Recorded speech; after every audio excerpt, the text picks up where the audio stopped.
tout ce que je voulais, c'était mettre fin à mes jours. Car chaque jour où j'allais à l'école, c'était la même histoire. Je rentrais en pleurant dans mon coin. J'en parlais à personne. Je disais souvent que ça allait et j'essayais malgré tout de sourire, mais au fond de moi, je me disais que je pourrais jamais pardonner ce qu'ils m'ont fait. Les savoirs que l'on demande chaque jour aux personnes, elles sont devenues tellement... C'est une formalité. Voilà, en fait, c'est devenu une formalité. Vous allez vite vous rendre compte que plus vous lui posez des questions, soit elle est vraiment ferme dans ce qu'elle est en train de dire, elle va vous dire oui, oui, oui, oui, oui, soit à un moment donné, elle va céder, elle va se dire bon, je te cache pas que, voilà, à ce niveau-là, ça va pas trop. Bien plus qu'un podcast dédié aux femmes, Nissa Podcast, c'est ton podcast. Ici, deux sœurs qui souhaitent qu'à ton tour, tu fasses de tes difficultés la cause d'une force implacable et d'une foi inébranlable. Oui, car Allah ne nous a-t-il pas dit qu'après la difficulté est certes une facilité? Tu es là, nous sommes aussi. Ta voix compte, ton parcours nous inspire. Assalamu alaikum wa rahmatullahi wa barakatuh.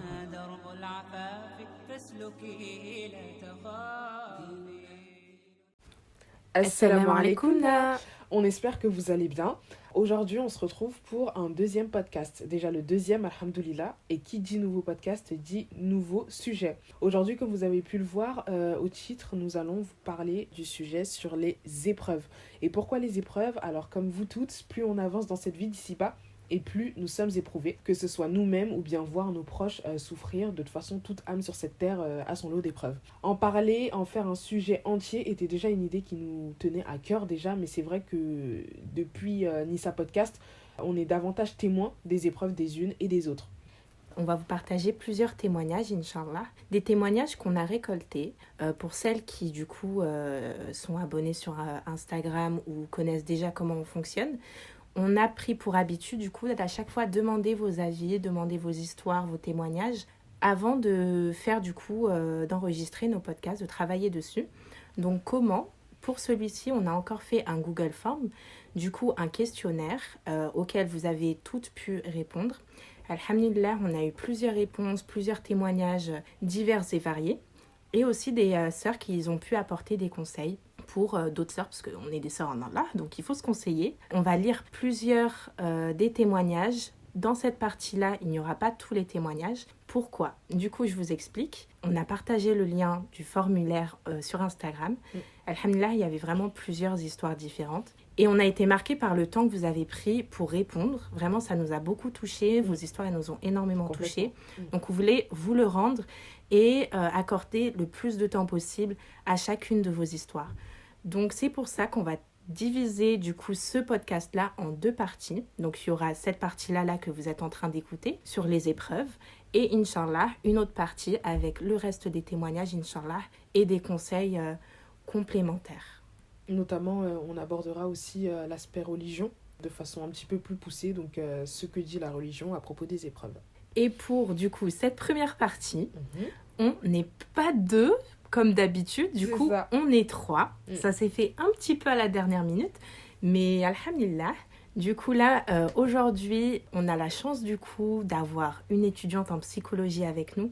Parce qu'on s'est rendu compte qu'il y a certaines histoires, peut-être, qui avaient plus une dimension...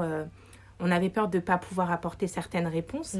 Donc, on a fait appel à une étudiante en psychologie.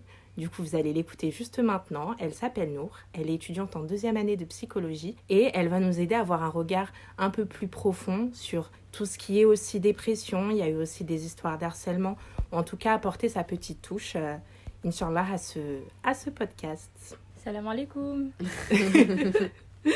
Un peu timide, mais ça va le faire. Ça va le faire. Avant de passer au premier témoignage, on voulait vraiment faire... comment tu m'as dit que ça s'appelait? Trigger warning. Voilà. Mettre des trigger warning. Moi, je parle pas anglais, donc j'ai aucune connaissance de tout ça. Mais comme on vous a dit, du coup, il y a plusieurs d'entre vous qui nous ont écrit, alhamdulillah, plusieurs de vos témoignages. Et ça touche divers sujets. Divers sujets qui peuvent, peu importe d'où vous venez, ça peut vous toucher. Il y a certains mots assez crus qui vont être énoncés. Certains sujets qui peuvent peut-être remonter certaines mauvaises expériences ou traumatismes en vous. Donc, on voulait vraiment vous dire que si vous avez du mal avec tout ce qui concerne les agressions sexuelles, le harcèlement ou si c'est vraiment des sujets qui vraiment vous touchent et vous retournent un petit peu l'estomac. Et j'avoue que j'ai pas d'autres expressions là tout de suite. Donc vraiment, n'hésitez même pas à n'écouter même pas le podcast. Donc le but, c'est vraiment pas de vous faire du mal ou quoi que ce soit. Donc pour vous prévenir qu'il y aura des témoignages un peu plus... marquants. Voilà, assez marquants. Donc à chaque fois, je pense qu'on vous préviendra du sujet et qu'on mettra en description aussi. Comme ça, vous pourrez écouter peut-être un témoignage plutôt qu'un autre, Inch'Allah.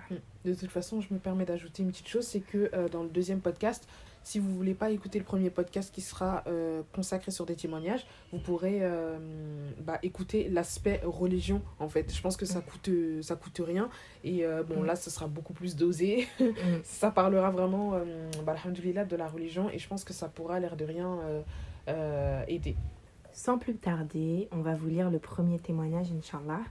Donc celui-ci, c'est une sœur qui a subi des agressions sexuelles et aussi du harcèlement scolaire et qui nous écrit son histoire.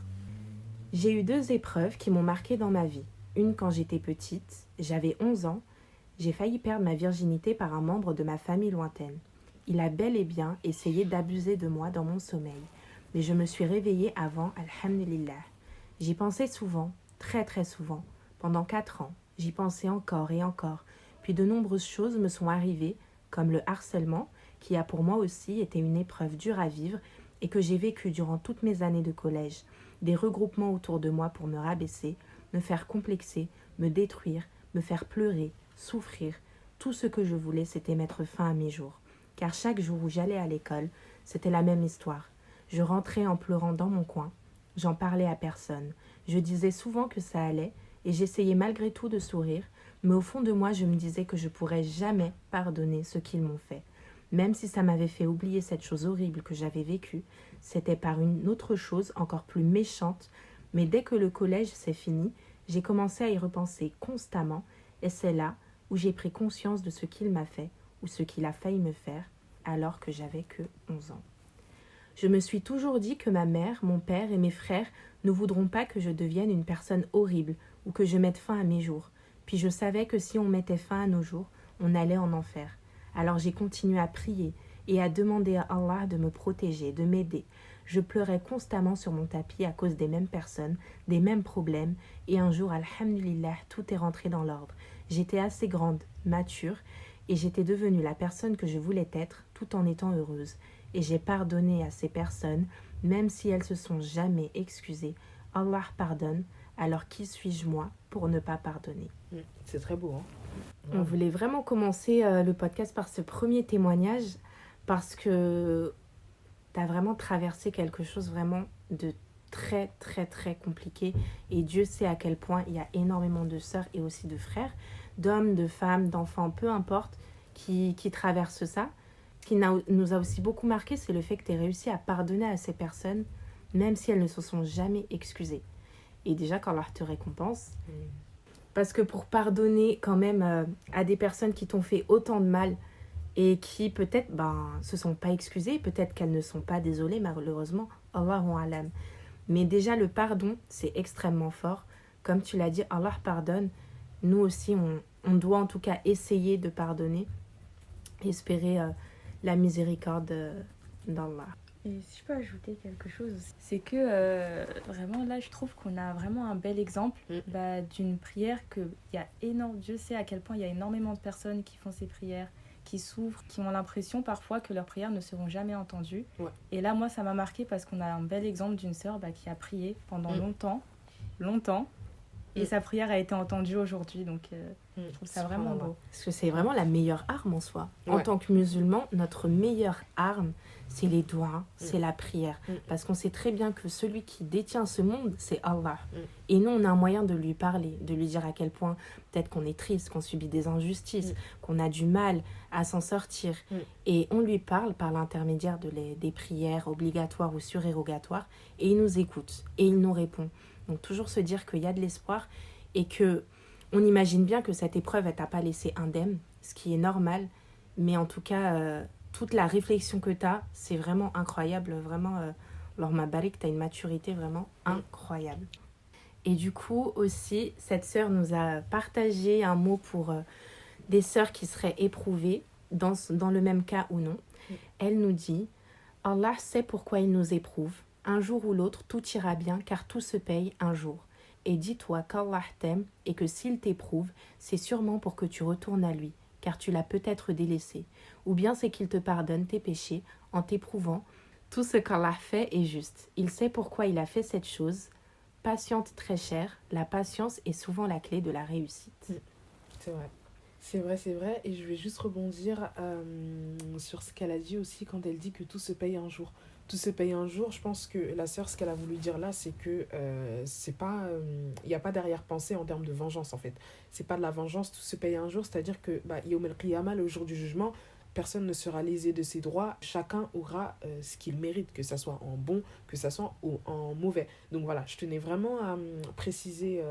qu'elle a dit pour pas que ça soit amplifié ou que ça soit modifié ou mal compris même. Et même le fait de se dire que Allah se charge de toute manière de nous rendre ce qu'on mérite en bien ou en mal, je trouve que ça nous décharge énormément. Mais le fait de se dire qu'il y a une justice divine, que Allah, tout ce que vous avez vécu les filles, il le voit et qu'il n'y a aucun mal qu'il n'oublie, il n'y a aucun mal qu'il ne voit pas, il est témoin de tout. Et se dire que vous n'avez rien à faire, si ce n'est penser à vous, vous reconstruire, et Allah voit tout. Si les personnes qui vous ont fait du mal méritent du bien, il leur accordera ce bien. Si elles méritent du mal, il leur accordera ce mal. Mais dans tous les cas, ce sera fait de la manière la plus parfaite parce que c'est Allah qui la fera. J'avais une question en effet sur le pardon. Une question qui me rendait curieuse, c'est à partir de quel moment on sait qu'on a vraiment pardonné une personne ? À partir de quel moment ? Alors, c'est vrai que c'est une très bonne question et c'est même une question que tous devons se poser. À partir de quel moment on a pardonné une personne ? Déjà, il faut accepter l'épreuve. Le pardon, ça commence par là. C'est-à-dire que si d'emblée, on n'accepte pas l'épreuve, on a du mal même à l'accueillir, comme on le développera ultérieurement, le pardon, forcément, il va être difficile. Donc, dans un premier temps, l'acceptation de l'épreuve. Dans un second temps, alléger son cœur. Alléger son cœur, être en paix avec soi-même, malgré ce qu'on a vécu, et peu importe la densité de l'épreuve. Troisièmement, déjà, il faut s'en remettre à Allah subhanahu wa ta'ala, parce que déjà, la sœur nous l'a dit, clairement, elle s'en est remise à Allah. Et, mashallah, elle a réussi à pardonner à toutes les personnes qui lui ont fait du mal. C'est comme l'a très justement dit Oubi, franchement, c'est un très, très bon exemple. Et quatrièmement, faut prendre sa vie en main. Prendre sa vie en main, c'est réussir aussi à accepter tous les propos que j'ai précités, à savoir accepter l'épreuve, alléger son cœur, se remettre à Allah et enfin prendre sa vie en main, c'est-à-dire avancer dans la vie avec la conscience tranquille. Parce qu'il y a aussi quelque chose de fort qu'elle a dit, c'est aussi que le fait qu'elle les ait pardonnés sans même qu'ils ne demandent pardon. Donc aussi réfléchir sur la notion de pardon, que le pardon, c'est pas juste accepter des excuses, c'est même juste de vous à vous demander, est-ce que cette personne-là, je la laisse avoir un impact sur moi ? Et on sait à quel point c'est compliqué, même nous dans nos vies, là on vous parle, on fait les belles parlantes, je sais pas si ça se dit, mais vous nous avez compris. Mais on sait à quel point c'est extrêmement dur. Le fait de ne pas pardonner et de garder des rancœurs, ça aussi, ça peut détruire aussi des vies. Ça peut vous retarder dans votre cheminement spirituel, dans votre vie au quotidien, aussi dans vos relations futures. Donc vraiment se dire que même si les gens ne vous demandent pas pardon, essayez de travailler justement pour ce pardon. Et puis que Allah se charge de tout dans tous les cas. Alors on va passer au deuxième témoignage dont on voulait vous lire aujourd'hui. Encore une fois, ça touche deux sujets qui sont aussi importants comme tous les sujets que vous avez exposés. La dépression, mais aussi le harcèlement. Une sœur nous a écrit « Depuis presque 10 ans maintenant, je souffre de dépression, déclenchée suite à un long harcèlement moral et physique durant mon adolescence. Puis cette dépression a continué à se nourrir du moindre malheur, des illusions. Aujourd'hui, j'ai les émotions complètement biaisées. J'ai l'impression que je ne serai jamais heureuse, que ma place ne se trouve nulle part et avec personne. Mais il y a quelque chose dont je suis convaincue, c'est que ma place est auprès d'Allah. Il m'écoute et me voit où que je sois, quoi que je fasse. Il est celui qui me comprend le mieux, celui qui connaît mes secrets, les plus gardés. » Une phrase qui l'aide souvent à remonter la pente. Elle se dit « Je n'ai qu'une vie, cette vie doit être utile à l'humanité. » Par rapport à ce témoignage, déjà bravo à la sœur qui l'a écrit. Ça n'a pas dû être facile de nous partager ça. Et merci aussi de nous l'avoir partagé. Pour commencer, j'ai vraiment envie que toutes les personnes qui écouteront ce podcast, si vous êtes touchés par un mal comme la dépression, que surtout vous ne culpabilisiez pas. Parce que je vais commencer du coup par vous définir ce qu'est la dépression. Contrairement à ce qu'on peut penser, moi la première, je ne le savais pas avant d'être en études de psychologie, mais la dépression c'est une pathologie mentale.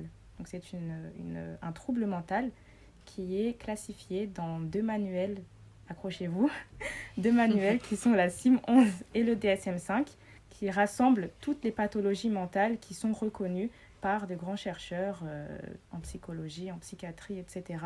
et qui est validé par l'Organisation des Nations Unies. Donc pourquoi la dépression c'est une pathologie mentale? C'est aussi quelque chose qui est visible dans le cerveau, même si ce n'est pas encore expliqué, plus tard peut-être, Inch'Allah. On a pu identifier plusieurs mécanismes cérébraux qui entrent en compte dans la dépression. Je ne vais pas vous les détailler ici. Donc toutes les émotions dont cette sœur parle dans son témoignage, donc que ce soit les émotions qui sont biaisées, le désespoir, tout ça, il faut savoir que ce sont des symptômes de la dépression. Ce qui m'a marqué, c'est qu'elle a parlé de conviction. C'est qu'elle est convaincue qu'Allah est avec elle, qu'Allah l'écoute, qu'il la voit et qu'il entend ses prières. Donc pour moi, c'est à ça qu'il faut s'accrocher, comme elle l'a très bien dit dans son témoignage, que peut-être que vous allez être désespéré, peut-être que vous allez beaucoup souffrir, vous allez avoir l'impression qu'il n'y a pas de lumière au bout du tunnel, mais de rester convaincu que Dieu est là et qu'il vous écoute et qu'il vous accompagne. La dépression, ça peut durer encore quelques semaines pour cette sœur, dépression qui dure déjà depuis 10 ans, ça peut durer encore quelques années, il peut y avoir des rechutes, parfois ça va aller mieux, ça va guérir et puis peut-être ça va rechuter même si on n'espère pas. Mais du coup, il ne faut pas oublier que tant qu'elle patiente, Dieu la récompense et que ce soit ici-bas ou dans l'au-delà, elle aura une récompense à la hauteur de sa souffrance actuelle. Maintenant, je voudrais parler de la cause de la dépression. Comme elle l'a mentionné, ce sont des traumatismes qu'elle a vécus dans une période qui était primordiale, qui est l'adolescence, où notre cerveau, il faut savoir qu'il est encore en construction jusqu'à à peu près l'âge de 25 ans. Donc à l'adolescence, on a un cerveau qui est très flexible. Donc tous les événements qu'on va vivre pendant cette période-là, ça ne va pas avoir le même impact que si on les vit après, du coup, dans notre période où on est adulte. Et les traumatismes aussi, je ne vais pas le détailler ici, mais c'est quelque chose aussi qui se voit au niveau cérébral. Ça veut dire qu'on peut vivre des choses dans notre adolescence, mais même une fois passé l'âge adulte où on s'est construit, ces choses-là peuvent encore avoir beaucoup d'impact sur nos vies et qu'on ne s'en rende pas compte finalement. Exactement. Parce que toute la personne qu'on est aujourd'hui, même moi-même, je ne suis pas encore, mon cerveau n'est pas encore complètement construit, mais toute la personne qu'on est à 30, 40 ans, c'est le résultat tout simplement de ce qu'on a vu, entendu ou vécu quand on était enfant, adolescent. Tout comme le positif, le négatif aussi a aussi un impact sur l'adulte qu'on est. Donc c'est quelque chose qu'il faut traiter. Et pour traiter ça, je recommande rien de mieux que la thérapie. Je sais qu'il y a pas mal de personnes qui ont du mal avec les psychologues, etc. Mais sachez qu'il y a, Dieu merci, il y a des sœurs qui ont choisi d'emprunter ce chemin-là pour qu'on puisse se livrer à elles, avoir un avis religieux sur la question. Donc il y a pas mal de sœurs musulmanes qui sont aussi psychologues, qui peuvent vous apporter un apport religieux et un apport psychologique pour vous aider à traiter vos traumatismes. Donc surtout. Il y a quelque chose qui m'a marqué dans son témoignage. Déjà, oui, tu en as très bien parlé, Nour, c'est le fait qu'elle soit convaincue. Le mot convaincu, consciemment ou inconsciemment, il n'est pas choisi pour rien. Convaincu, ça montre vraiment une volonté ferme de aussi s'en sortir. Donc de la même manière que la dépression, elle peut te plonger dans des moments très compliqués psychologiquement, on voit déjà que tu as une volonté ferme, vraiment machallah, de vouloir t'en sortir et de t'accrocher, d'ancrer ta foi. J'ai entendu une fois cette expression, ancrer sa foi, donc c'est vraiment l'implanter sur le sol et pas lâcher, quoi. C'est-à-dire qu'il peut y avoir une tempête, quoi que ce soit, mais tu ne lâches pas. Alors du coup, cette même sœur, elle a également voulu adresser en fait un petit mot pour une autre sœur, donc éprouvée. Et qu'est-ce qu'elle lui dit ? Elle lui dit « Ma chérie, sache que ce n'est qu'un passage de ta vie. Dans quelques années, tout cela ne sera qu'un lointain souvenir qui t'affectera plus. Allah nous éprouve parce qu'il nous aime et ces épreuves nous purifient de nos péchés. Quelle grande miséricorde. Et pensons-nous qu'Allah nous laisserait nous proclamer croyants sans nous tester et nous éprouver afin de tester notre sincérité ?» Et ça rejoint d'ailleurs un autre témoignage d'une sœur qui a plus ou moins vécu la même chose. Donc voilà, elle, c'était plus de l'anxiété. de la dépression, de la peur, et elle a même vécu une agression verbale et physique. Et elle nous dit, le déclic en fait qui l'a marqué, c'est que quand elle a sombré, elle s'est réfugiée en fait par la lecture du Coran et Allah est son confident.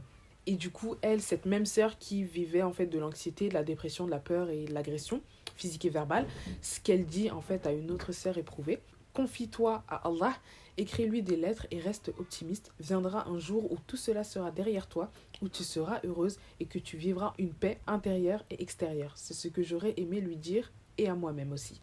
On sait que, quelles que soient les épreuves qu'on vit, Allah nous les met pour une raison. Et que souvent, il y a toujours des enseignements derrière.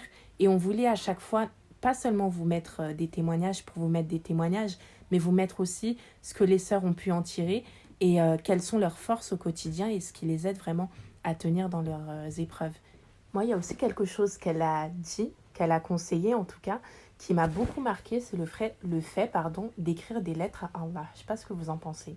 Moi, personnellement, je trouve que c'est très beau et c'est vrai que c'est quelque chose à laquelle j'aurais jamais vraiment pensé, mais c'est une très belle initiative dans le sens où ça nous permet en fait de mettre des mots sur ce qu'on ressent vraiment.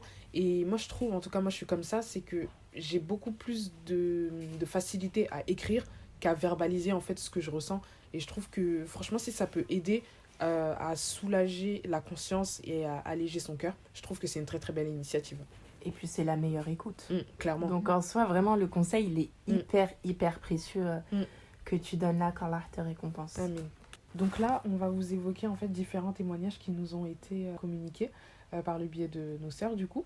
Et ces 2 témoignages en fait, ils concernent la perte d'un être cher, notamment par la mort. Commençons par le premier témoignage d'une sœur avec qui on a été en contact et avec qui nous sommes toujours en contact d'ailleurs. Voilà, c'est une sœur, elle a perdu un être cher, un être même très très cher. Et le conseil en fait qu'elle donne, c'est d'être forte, de faire ses prières, prier Dieu jour et nuit et sache que tout ira bien, Inch'Allah, avec le temps. Franchement, cette sœur-là, elle est vraiment trop mignonne, elle se reconnaîtra de toute façon. Et puis elle nous demande souvent des nouvelles sur Instagram. Franchement, Allahumma barik. Et c'est même pas la seule, il y en Clairement. a.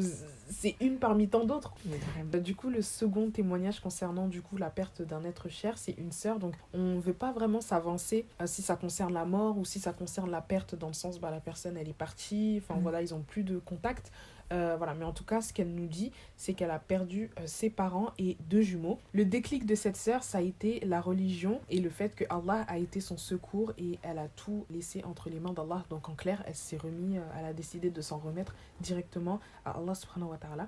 Et la phrase qui lui donne la force de surmonter tout ça, c'est le fait qu'après la difficulté vient la facilité. Et un autre mot du coup qu'elle peut dire à une sœur qui vivrait la même chose, c'est de croire en Allah, croire en elle-même, prier et invoquer Allah. Vraiment, on voulait pas, comme là le mot perte a été utilisé, on voulait vraiment prendre des pincettes parce qu'on sait à quel point le mot, en tout cas mort, peut être compliqué à utiliser. Donc au risque que ce ne soit pas ce qu'on pense, du coup on prend ces pincettes-là. Mais c'est vrai que j'avais une question et j'avoue ne pas avoir la réponse ou peut-être juste des éléments que j'ai, mais je voulais savoir ce que vous en pensiez les filles. Comment est-ce qu'on fait le deuil d'une personne ? Je pose totalement la question comme ça. En freestyle là. Ouais. Lors de nombreuses conférences, moi j'ai entendu des conférences qui tournent autour de la mort, c'est que pourquoi on n'accepte pas vraiment la perte d'un être cher. Au fond, c'est parce qu'on n'est pas préparé. Quand on dit Inna lillahi wa inna ilayhi raji'un, c'est à Allah que nous appartenons et c'est vers lui que nous retournerons. Et dès l'instant T où en fait on a vraiment conscientisé cette phrase-là, on a moins de mal à accepter la perte d'un être cher et on se dit que voilà, Inch'Allah, on se retrouvera al-Jannah. Et au fond, le fait de tous les jours sans vouloir se dire pourquoi cette personne, pourquoi elle est partie, pourquoi elle méritait pas ça, ça ne va pas forcément atténuer la douleur. Enfin, au contraire, ça va être pire que ça. Voilà, dans la religion, c'est pas ce qui nous est recommandé non plus. Tout appartient à Allah subhanahu wa ta'ala et au contraire, je pense qu'il faut faire que cette mort soit utile. C'est vrai, comme tu dis, la mort, c'est le meilleur des rappels pour le croyant. C'est ça, et en fait c'est le meilleur des rappels puisque c'est ce qui fait en sorte en fait qu'on arrive à en tirer des leçons et en se disant qu'en fait sur cette terre on n'est rien. Ce bas monde en fait c'est même pas notre dernière demeure, on n'est que de passage. Et il faut faire des doras pour nos défunts histoire qu'on puisse Inch'Allah se retrouver al-Jannah. Et vraiment cette phrase du coup que tu as dite, que Inna lillahi wa inna ilayhi raji'un, que le fait qu'on appartienne à Allah et c'est à lui qu'on retournera, c'est vraiment hyper fort. Parce que c'est vrai que absolument rien ni personne ne nous appartient. On aura beau s'attacher à X ou Y personne. Même nos propres enfants ne nous appartiennent pas. À partir du moment où on a une personne dans notre vie, se rendre compte que cette personne-là, on a beau dire ma mère, mon père, ma sœur, mon fils, ma fille, peu importe, mais en fait, le pronom, on va dire, comment on appelle ça en grammaire? Le pronom possessif, c'est ça? Ouais. Ça nous donne l'impression qu'on possède quelque chose, mais on ne possède absolument rien. Parce que cette personne à qui on tient, c'est une âme qui appartient à Allah. Donc même notre propre corps, notre vie, notre physique, quoi qu'on ait l'impression d'avoir, rien ne nous appartient. Même l'air que l'on respire, ça nous appartient pas. Exactement. Donc quand on se rend compte du coup que tout appartient à Allah, on se rend compte finalement que tout ce qu'on pense avoir, en fait, ce ne sont que des prêts. Quand une personne nous fait un prêt de quelque chose, nous prête quelque chose, on se doit de lui rendre. Et l'échéance, malheureusement, on ne l'a pas, il y a seulement Allah qui l'a. Mais quand il le souhaite, il récupère les personnes qui lui appartiennent et peut-être que demain, ça sera nous. Et je me permets juste de rajouter quelque chose sur notamment la perte d'un être cher. Dites-vous que même le prophète sallallahu alayhi wa sallam, il n'a pas été épargné en fait de la perte d'être cher, et notamment par le fait qu'il a perdu quasiment tous ses enfants. Donc même lui, le meilleur des hommes, dites-vous que même lui n'a même pas pu échapper à cela. Donc la mort, ça touche vraiment tout le monde. C'est une épreuve, oui, mais c'est une épreuve que l'on peut surmonter, c'est pas impossible. Vous qui êtes là, vous qui êtes encore vivant, vous qui êtes encore sur cette terre, dites-vous que Allah vous a donné cette chance-là et profitez, saisissez-la, parce que ceux qui sont aujourd'hui enterrés, je pense que c'est vraiment ce qu'ils nous diront. Cette vie-là, elle est que de passage, ça va vite. Profitez tant que vous êtes encore debout. À la question comment faire le deuil, je me demande même est-ce qu'on fait le deuil de quelqu'un? Ça dépend peut-être de la définition qu'on donne à deuil, mais deuil, on entend souvent, on entend par là oublier la personne. Mais on n'oublie pas une personne. Je pense qu'on accepte de vivre sans elle, qu'elle ne soit plus là, en tout cas physiquement. Tu voulais rajouter quelque chose, Nour? Oui, ça rejoint la notion de deuil, en fait.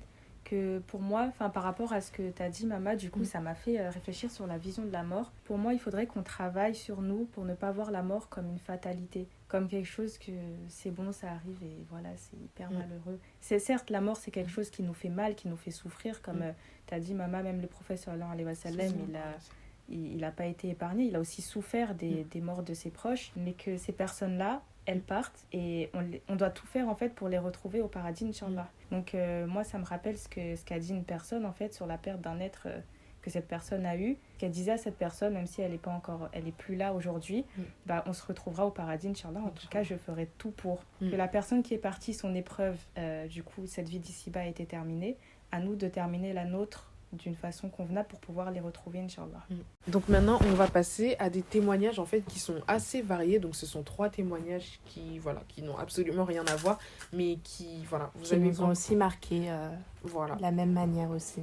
Et vous avez vraiment pris le temps de nous écrire, donc nous aussi on va prendre le temps de vous répondre, Inch'Allah. Alors la sœur qui nous dit, ça concerne un djinn amoureux. Assalamu alaikum. Depuis 2014, je souffre d'un djinn amoureux. J'avais vraiment que des soupçons. Cela s'est concrétisé en 2018. C'est des crises de panique sans motif, des frayeurs, folle envie de s'isoler, une profonde dépression, des colères, des crises et des larmes. Des fiançailles annulées sans motif. Quand le mariage a réussi, s'en est suivi des fausses couches et un divorce. J'ai vécu en tout 9 jours avec mon époux. J'ai à présent un nouveau prétendant. Priez pour moi, qu'Allah nous facilite, qu'il guérisse tous les malades.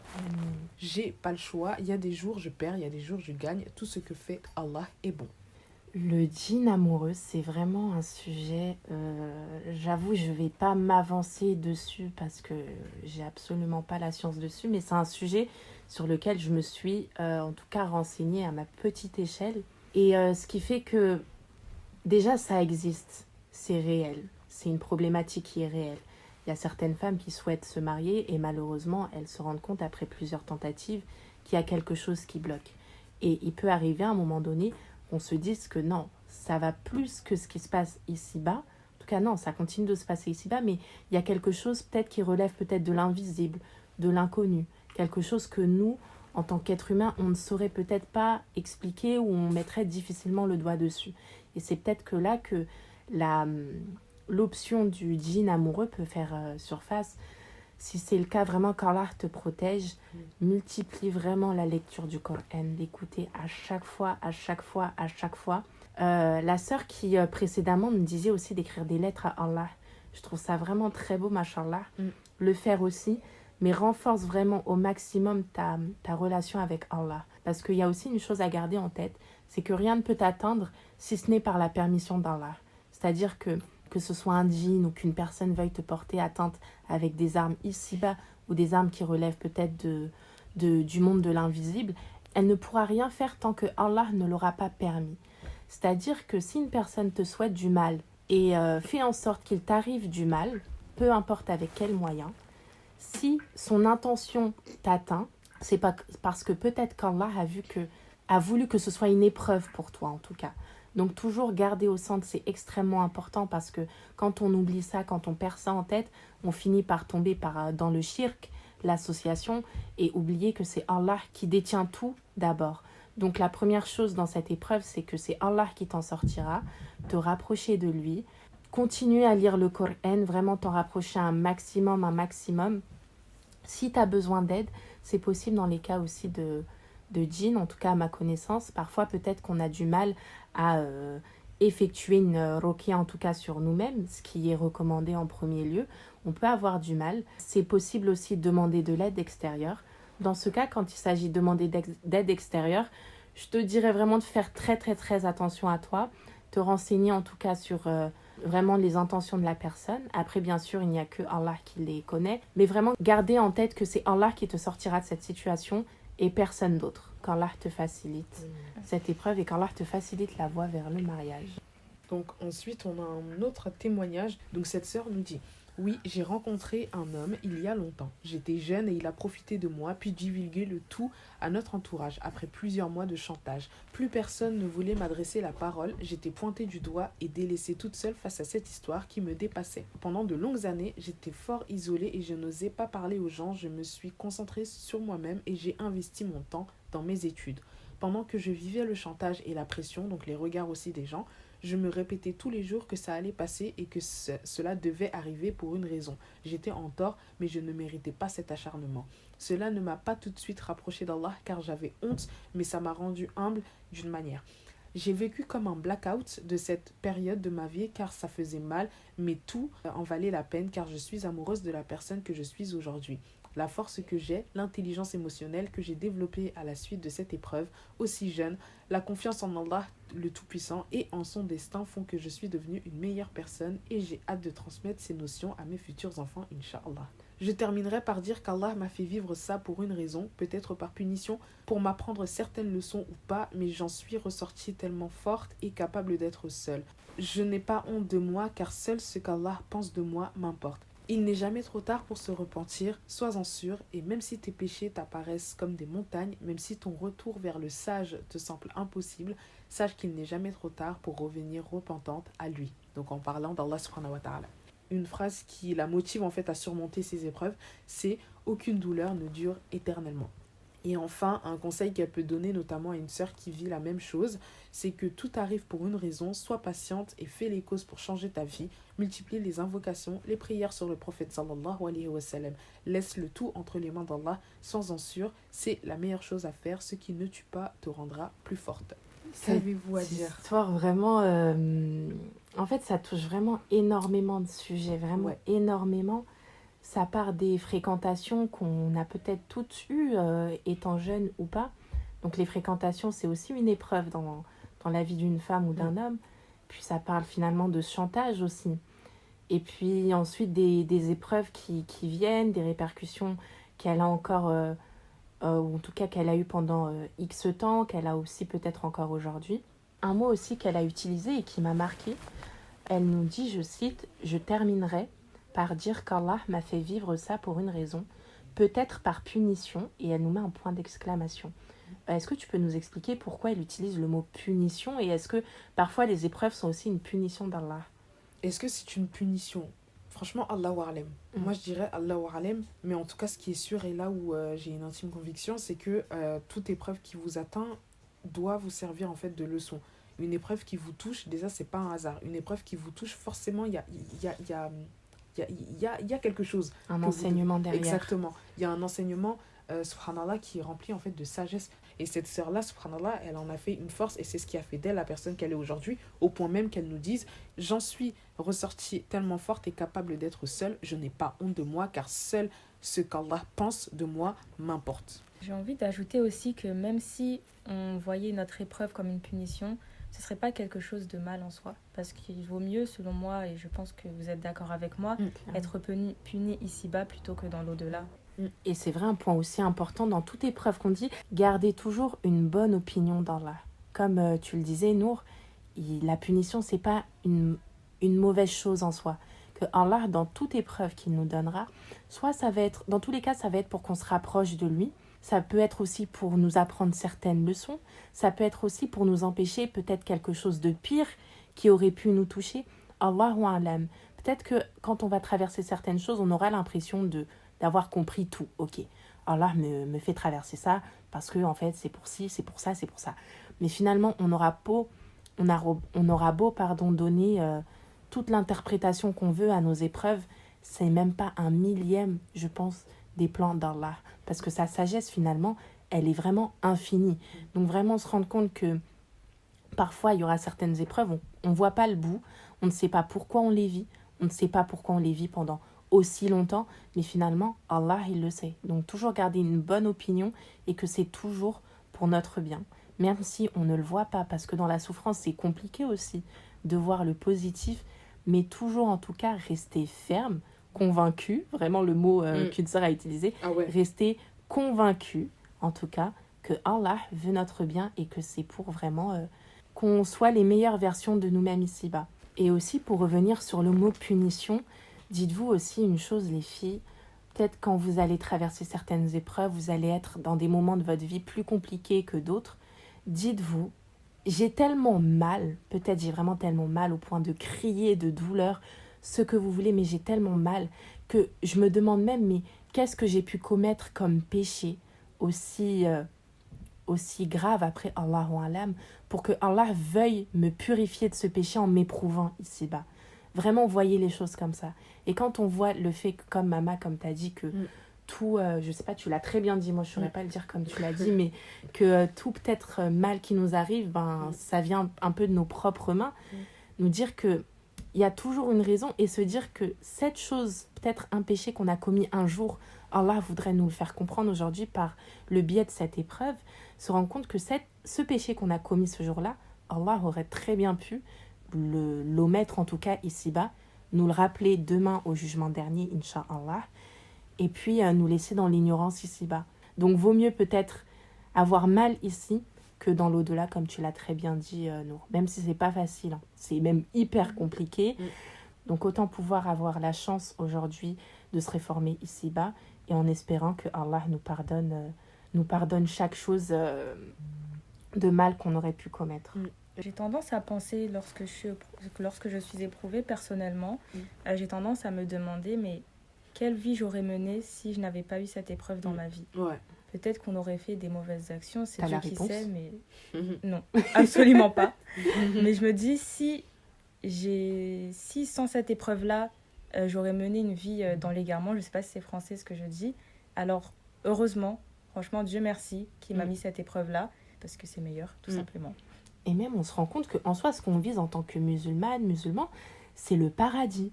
Le paradis, c'est le meilleur endroit qui puisse exister, qui existe. Donc, c'est un peu normal, et alhamdulillah, c'est normal qu'il faille bien le mériter, ce meilleur endroit et cette éternité-là, il faut bien la mériter. Donc, comment la mériter ? En étant éprouvé ici-bas. Et dites-vous à chaque fois que vous perdrez pas. Vous perdrez pas et que vous garderez votre place VIP au paradis, Inch'Allah. On aura toute notre place VIP là. Inch'Allah. Alors du coup, pour ce dernier témoignage, cette sœur nous écrit « La première épreuve que nous avons subie, mon époux, mes enfants et moi, c'est la perte subite de notre logement. Un incendie s'est déclaré au-dessus de notre appartement un 1er janvier. Pour pouvoir éteindre le feu, les pompiers ont dû utiliser énormément d'eau et toute l'eau s'est infiltrée dans notre appartement, en dessous où a eu lieu l'incendie. Nous avons tout perdu en une fraction de seconde. Souvenirs, matériel, meubles. Tout a été imbibé d'eau. C'était l'anarchie, l'apocalypse. Les pompiers nous ont demandé cette nuit-là de prendre juste le nécessaire et quitter les lieux, puisque c'était très dangereux, point de vue électrique et dégâts. S'ensuit une bataille pour être relogé et surtout se retrouver du jour au lendemain sans aucun endroit où aller. Se battre avec les assurances, le combat a duré 1 année complète et grâce à Dieu, nous avons réussi à surmonter cette épreuve. J'ai mis ma confiance en Dieu et j'implore notre Créateur de nous laisser notre santé pour réussir à retrouver une vie normale. Elle nous dit aussi une phrase qu'elle se répète souvent durant ces épreuves. Après la difficulté, il y a certes la facilité. Dieu est grand et surtout ne jamais douter de sa miséricorde. Alhamdoulilah, on est très contente d'ailleurs, ça c'est bien fini. Parce que voilà, visiblement, elle a réussi à retrouver une vie plus ou moins paisible. On espère que tu as pu retrouver un logement. Tu nous parles de surmonter cette épreuve. On espère vraiment que du coup là, vous avez une situation en tout cas stable, que ce soit pour toi, ton mari ou même tes enfants, parce que ça a dû être aussi assez quand même traumatisant, déstabilisant. Ça a dû être une année vraiment extrêmement compliquée pour toute ta famille. Vraiment qu'Allah les préserve et on espère qu'aujourd'hui, vous arrivez à continuer votre petite vie de famille. Hein. Là, les filles, vous l'avez remarqué, on a cité des témoignages qui concernaient uniquement nos sœurs et je pense qu'elles ont réussi à écrire ces témoignages avec du recul et pour certaines, ça s'est fait des années après. Mais on ne s'est pas posé la question comment on réussit à surmonter une épreuve comme telle parce qu'il faut noter que eux, ils ont quasiment tout perdu dans l'incendie de leur appartement. Du jour au lendemain. C'est ça. Donc comment nous, dans la peau d'un enfant, on réussit à surmonter tout ça? Du coup, pour un enfant, comme vous le savez, ça va être une situation qui est assez déstabilisante, peut même être traumatisante pour l'enfant, étant donné que du jour au lendemain, tout l'équilibre qui a été construit, dans lequel l'enfant a grandi, au final, il disparaît. C'est plus du tout la même chose. Mais l'enfant peut très bien se reconstruire. Il ne va pas se reconstruire tout seul, selon moi. Sur le long terme, en tout cas, son cerveau, Dieu merci, le cerveau est très, très, très bien fait. Donc, sur le moment, son cerveau fera ce qu'il faut pour le sauver de cette douleur-là. Mais sur le long terme, il a la chance, Dieu merci, d'avoir des parents, d'avoir, je pense, des frères et sœurs, et l'accompagner. L'accompagner, c'est ça qui va être déterminant pour la personne qui sera plus tard, pour les bases qu'il va pouvoir reconstruire, etc. Donc, ne pas hésiter à lui demander comment il se sent par rapport à ça, à lui expliquer la situation d'une façon qu'il pourra comprendre, à lui expliquer aussi pour le futur comment ça va se passer, Inch'Allah.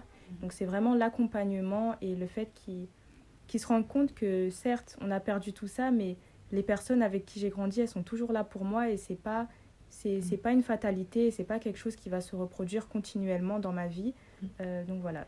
Donc vraiment le mot qu'il faut retenir dans tout ce que j'ai dit, c'est vraiment l'accompagnement selon moi, encore une fois. Du coup, ça veut dire que, parce que même moi, je me dis, on aurait peut-être tendance, une fois que l'épreuve est passée, peut-être qu'on retrouve un logement et finalement, on en parle rapidement aux enfants, dire, alhamdoulilah, on s'en est sorti. Mais finalement, peut-être 2 mois plus tard, 3 mois, 1 an, 2 ans, on n'en reparle pas. Est-ce qu'il faut remettre le sujet sur la table, tu penses ? Ou en parler une fois et c'est bon et omettre ce sujet? Pour moi, c'est important de rester à l'écoute. Après, c'est pas le fait de, par exemple, une fois par an, réévoquer le sujet, etc. Ça peut être vraiment à double tranchant, mais c'est que l'enfant comprenne que s'il y a un problème vis-à-vis de ça, il peut en parler. C'est-à-dire qu'il comprenne, parce que même involontairement, pour nous, c'est pas des tabous, mais inconsciemment, on peut créer des tabous sur un enfant par rapport à ça. Donc, qu'il comprenne que oui, quand j'aurai un problème par rapport à ça, quand j'aurai des questions, je pourrai les poser à maman, je pourrai les poser à papa. Et c'est ça qui va faire toute la différence.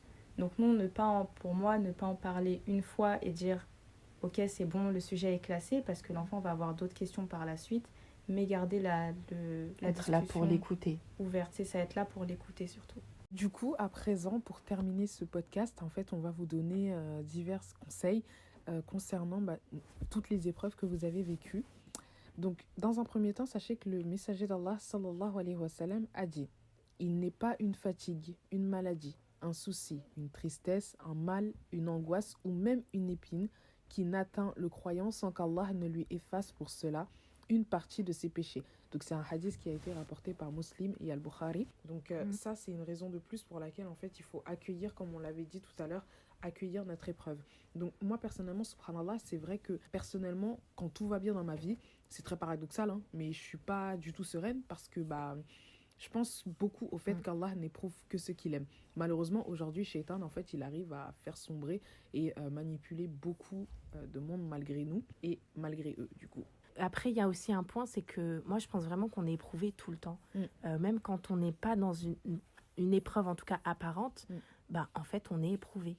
Parce que autant dans le manque, par exemple, je prends un exemple plutôt simple, quand on manque d'argent, on est dans une épreuve qui est la pauvreté, on prie Allah pour nous accorder de l'argent. On prie, et on essaye de se rapprocher aussi d'Allah. Mais pareil, quand on est riche, la richesse est aussi une épreuve aussi pour le croyant, parce que même avec ton argent, qu'est-ce que tu vas faire? Est-ce que tu vas continuer de remercier Allah, de prier Allah?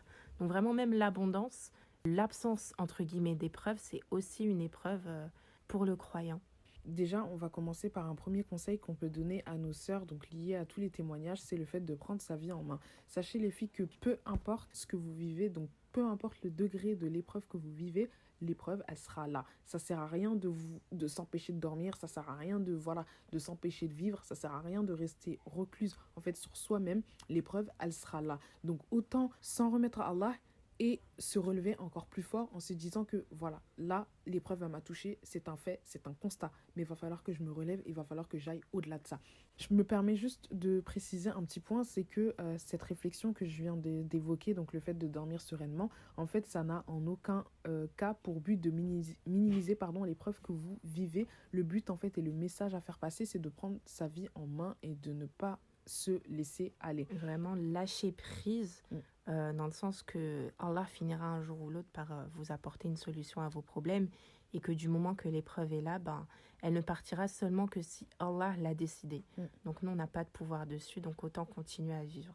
Et reprendre sa vie en main, ça veut dire quoi? S'améliorer, rester fort, comprendre et prouver une nouvelle fois que si Allah il nous a donné cette épreuve, c'est qu'en fait on peut la surmonter. Et il est bien évident en fait que nous aurons des baisses de foi. Ça, je pense que ça arrive à tout le monde. C'est même pas je le pense, c'est j'en suis sûre. Clairement. Ça arrive à tout le monde. Aucun humain sur cette terre n'est parfait. On aura des baisses de foi. Il faut se remettre en question, et encore faut-il que ces mêmes remises en question, en fait, elles aboutissent. Donc les remises en question qu'on s'auto-fait, je sais pas si on dit comme ça, mais les remises en question, en fait, qu'on se fait à soi-même, faut qu'elles aboutissent. Et bien sûr, ici, en fait, il ne s'agit pas de pointer du doigt qui que ce soit, mais bien de faire comprendre que nous devons tous impérativement évoluer, mûrir, apprendre de nos erreurs, de ne pas nous éloigner d'Allah et d'appliquer la sunna du prophète Mohammed sallallahu alayhi wa sallam. Et nous, les premières qui vous parlons. En t'entendant parler, j'ai une phrase qu'une sœur a dite. C'est un témoignage qu'on partagera dans le prochain, la partie 2 du podcast sur les épreuves, Inch'Allah. Mais elle m'a marquée. Elle a dit qu'à chaque fois qu'elle traverse une épreuve, et cette sœur, elle se reconnaîtra, elle a dit que dans ces épreuves, si elle ne la rapproche pas d'Allah, elle considère qu'elle a raté son épreuve. Et cette phrase, elle est toute simple, mais elle est hyper poignante et elle m'a vraiment, vraiment marquée, dans le sens où toute épreuve, quel que soit le tenant, l'aboutissant, et quel que soit le sujet, et la douleur que ça peut nous infliger, finalement, le but, c'est de nous rapprocher d'Allah. Donc même si on galère, on doit garder ce fil conducteur et se dire que si ça ne nous a pas permis de nous rapprocher du Tout-Puissant, c'est que quelque part, on s'est un petit peu loupé. Vraiment là, par le Google Form aussi, comme on vous l'a dit précédemment, on voulait vraiment toujours qu'il y ait une note positive. Et on se rend compte que, subhanallah, chacune des sœurs qui nous a partagé son épreuve, son témoignage, à chaque fois, elle en a tiré des leçons. Qu'elle ait surmonté cette épreuve ou qu'elle soit encore dedans, c'est que la sagesse d'Allah, elle est tellement grande qu'on ne peut sortir indemne d'une épreuve et qu'il y a toujours une raison derrière. Même si on ne l'a pas aujourd'hui, on finira un jour par l'avoir. Et si on ne l'a pas ici-bas, on l'aura dans l'au-delà. Ça c'est sûr. Et parfois même, subhanallah, on a l'impression que la puissance en fait de nos épreuves, elle est à la hauteur de la sagesse qu'on peut avoir du coup après être sorti de cette épreuve. Et c'est ce qu'on a dit en fait lors de notre premier point, lorsqu'on dit reprendre sa vie en main. Un autre conseil qu'on peut vous donner, c'est de ne pas vivre avec une rancœur et alléger son cœur. Ce point-là, il fait plus référence au témoignage d'une de nos sœurs qui qui a réussi en fait à pardonner à toutes les personnes qui lui avaient causé du tort. C'est ça. Elle a réussi clairement à passer outre et de soulager son cœur. En vouloir à quelqu'un demande beaucoup d'énergie et une conscience indéniablement plus ou moins tourmentée. Autant pardonner, non pas pour la personne, mais au moins faites-le pour Allah subhanahu wa ta'ala. On vous dit ça, mais nous-mêmes, c'est compliqué au quotidien. Mais qu'il y a des personnes qui vont nous causer du tort. Mais finalement, ce ne sont que des créatures d'Allah, avec leurs qualités, leurs défauts, leurs bienfaits, aussi leurs péchés. Et que Allah, finalement, il finira par les juger. Et de la même manière que ces personnes nous ont fait du mal, peut-être que nous-mêmes aussi, on a fait du mal à une personne qui a aujourd'hui peut-être des traumatismes et on ne s'en rend même pas compte. Et c'est justement, en fait, t'as anticipé notre prochain conseil qu'on peut donner. C'est le fait de s'en remettre à Allah subhanahu wa ta'ala. Justement, Allah ta'ala nous dit dans Surat al-Baqarah, « Très certainement, nous vous éprouverons par un peu de peur, de faim et de diminution de biens, de personnes et de fruits, et fais la bonne annonce aux endurants qui disent quand un malheur les atteint, certes nous sommes à Allah et c'est à lui que nous retournerons. » En fait, se remettre à Allah, c'est également ne pas détester l'épreuve en fait, qui nous touche. Et si tu veux rebondir dessus, Oubi ? Accueillir l'épreuve. Comment on pourrait dire accueillir l'épreuve ? C'est ne pas la refouler. Ouais, passer au-delà de la douleur, se mettre dans un état un peu d'introspection et se rendre compte que c'est Allah qui fait tout et c'est Dieu qui a choisi la situation dans laquelle vous êtes. Et quand vous vous dites « Ah, mais c'est l'être le plus grand, le plus puissant, le plus miséricordieux, le plus pardonneur, le plus sage qui a choisi la situation dans laquelle je me trouve », bah, alhamdulillah. Vraiment, alhamdulillah. Tu dis que quand on sait qu'après la difficulté, il y a certes une facilité, toute parole d'Allah est une promesse. Donc, il y aura un bien derrière. C'est pour se dire que plus vous souffrez, après, bien sûr, on ne va pas sauter de joie quand on souffre, on est bien d'accord. Mais se dire dans la souffrance que la douleur, elle est tellement, tellement grande. Mais ya Rabbi, mais qu'est-ce que tu me réserves comme récompense? Donc s'accrocher à cette récompense que Allah vous réserve, parce que oui, il vous en réserve une. Que ce soit en vous pardonnant vos péchés ici-bas, ou que ce soit en vous réservant une place, Inch'Allah, dans le plus haut degré possible du paradis, Inch'Allah. Mais la récompense, elle sera là. Donc sortez gagnante de celle-ci, Inch'Allah. Un dernier conseil qu'on voudrait donner à toutes les personnes qui vivent des épreuves et qui ont réussi à s'en sortir, c'est le fait de venir en aide aux personnes qui sont dans le besoin de soulager leur conscience. N'hésitez pas à venir en aide aux personnes en fait, qui vous entourent de près ou de loin. Conseillez la personne de la même manière que vous aurez aimé qu'on vous conseille lorsque vous étiez en train de vivre cette épreuve. Et je voulais réagir aussi, je voulais souligner un point qui pour moi est très important. Quand vous demandez à une personne si elle va bien, les ça va que l'on demande chaque jour aux personnes, elles sont devenues tellement... C'est une formalité. Voilà, en fait, c'est devenu une formalité. Demandez-lui si elle va bien, si ses proches vont bien, si elle a besoin de quelque chose, si sa journée s'est bien passée. Vous allez vite vous rendre compte que plus vous lui posez des questions, soit elle est vraiment ferme dans ce qu'elle est en train de dire, elle va vous dire oui, soit à un moment donné, elle va céder, elle va se dire, bon, je te cache pas que, voilà, à ce niveau-là, ça va pas trop. On ne vous demande pas aussi, quand vous demandez si ça va à une personne, on ne vous demande pas de taper la discute pendant 3/4 d'heure, mais juste soyez sincère quand vous lui posez la question. Et quand vous demandez également à une personne si elle va bien, posez-vous les questions suivantes. Est-ce que je lui demande si elle va bien pour me donner bonne conscience et pour paraître poli? Est-ce que je lui demande si elle va bien sincèrement et éventuellement être prête à la conseiller et à la soulager si elle en a besoin? Tant qu'on a l'occasion de transmettre un conseil bienveillant qui découle d'une ou plusieurs épreuves que nous, on a vécues, il ne faut pas hésiter à le faire, il ne faut pas hésiter à le transmettre et il ne faut pas garder ça pour soi. Savoir conseiller ceux qui ont été éprouvés et éventuellement les accompagner dans leur quête de repentir ou autre, c'est en soi une obligation pour chaque musulman. C'est notre rôle, c'est notre devoir de le faire. Pourquoi on vous parle justement de se soulager entre croyants? D'après Abu Huraira, qu'Allah l'agrée, le prophète sallallahu alayhi wa sallam a dit: celui qui soulage un croyant d'un souci parmi les soucis d'ici-bas, Allah le soulage d'un souci parmi les soucis du jour du jugement. Celui qui accorde une facilité à son débiteur, c'est-à-dire une personne qui a une dette envers lui, Allah lui facilite ici-bas et dans l'au-delà. Celui qui couvre un croyant, Allah le couvre ici-bas et dans l'au-delà. Allah aide le serviteur tant que le serviteur aide son frère. Celui qui emprunte un chemin par lequel il recherche une science, Allah lui facilite par cela un chemin vers le paradis. Et aucun groupe ne se rassemble dans une maison parmi les maisons d'Allah afin de lire le Coran et de l'enseigner entre eux sans que la quiétude ne descende sur eux, sans que la miséricorde ne les englobe, sans que les anges ne les entourent et sans qu'Allah ne les mentionne auprès de ceux qui sont auprès de lui. Et celui dont ses œuvres l'ont retardé ne sera pas avancé par sa lignée. C'est un hadith du coup qui est rapporté par Muslim. Il y a une chose aussi que je voulais dire. Je voulais rebondir sur une phrase, je crois que c'était le 2e ou 3e témoignage qu'une sœur nous a gentiment partagé quand elle nous faisait part du coup de sa dépression.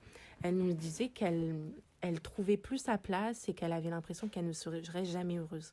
Et on voulait dire vraiment, enfin en tout cas je tenais vraiment à dire que quand on vous a partagé du coup le questionnaire, vous nous avez gentiment vraiment partagé, ouvert vos cœurs pour nous partager vos épreuves. Sachez qu'en le faisant, même nous, ça nous a énormément aidé. Vos expériences, elles servent vraiment autour de vous.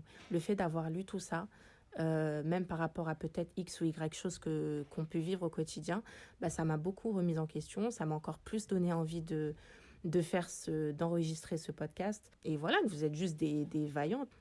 Donc voilà les filles, pour cette première partie de podcast, on vous a énoncé les divers témoignages. Franchement, j'espère au moins que vous aussi, à travers ces témoignages, ça vous a donné de la force, ça vous a donné ne serait-ce que même une petite étincelle de vouloir consolider votre foi. Nous, en tout cas, ça nous a fait tellement plaisir de lire vos témoignages, ça nous a même remis en question nous-mêmes, l'air de rien.